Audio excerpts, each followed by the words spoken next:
नमस्कार।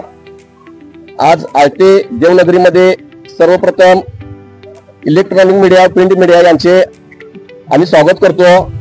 आज आयटे देवनगरीमध्ये आयटे गावचे लोकनियुक्त सरपंच यांच्या कारभाराची पर्दाफाश करणारे आज आयटे ग्रामपंचायतच्या पवित्र सभागृहाच्या समोरच ही पत्रकार परिषद आज आयोजित केली आहे।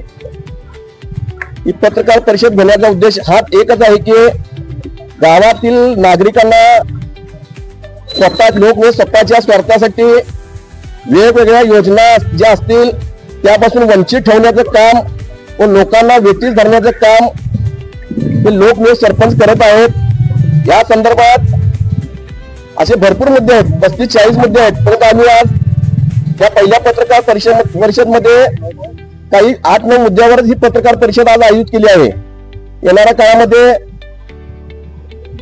अनेक मुद्द्यावर आम्ही वारंवार पत्रकार परिषद आयोजित करू। आता मी पत्रकार परिषद सुरू करतो। एक 4 दिवसापाठीमागच आयटे गावामध्ये सत्ताधारी गटाकडून लोकनियुक्त सरपंच यांच्या माध्यमातून 2,27,00,000 रुपयाचं उद्घाटन सोहळ्याचा कार्यक्रम मोठ्या फटाकडे लावत, हलगी वाजवत, गावाला जागे करत दिमाखात झाला। विकास काम होते गावामध्ये, त्याबद्दल आम्हाला लोकनियुक्त सरपंच, ज्येष्ठ जिल्हा सदस्य यांचा स्वागत करतो। आमच्या महापरिवर्तन विकास आघाडीकडून त्यांचं अभिनंदन करतो।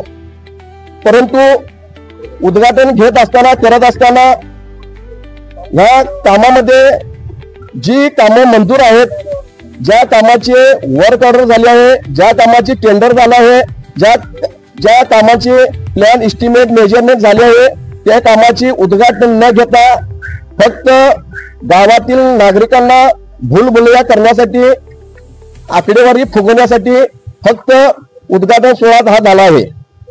त्यामध्ये महत्वाचा मुद्दा म्हणजे आयटे गावातील प्राथमिक आरोग्य केंद्र हा आहे।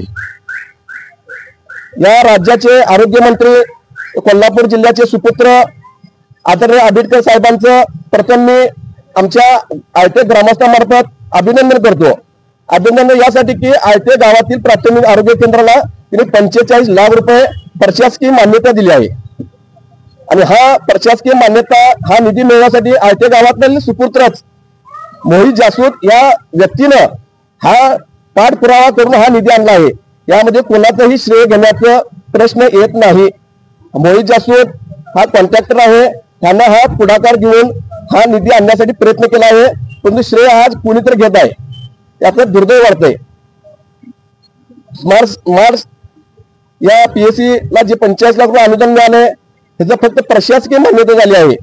याची अजून टेंडर प्रोसेस झालेला नाही, प्लॅन झालेला नाही, एस्टिमेट झालेला नाही, कोणतेही अजून प्रोसेस नसताना फक्त गावातील लोकांना भूलभुलैया करण्यासाठी राजकीय लाभापोटी फक्त त्याचा उद्घाटन सोहळा घेण्यात आला आहे। या कायद्यामध्ये किंवा या घटनेमध्ये कुठे तरतूद आहे का? ज्या कामाला अजून वर्क ऑर्डर नाही, टेंडर नाही, त्याची उद्घाटन घेता येतात का? तुम्हाला माहिती असावी की 4,500 घरकुल मोदी आवास योजनेअंतर्गत मंजूर झालेत, मंजूरचे पत्र मिळालेत आणि सीओनी 4,500 घरे रद्द केली।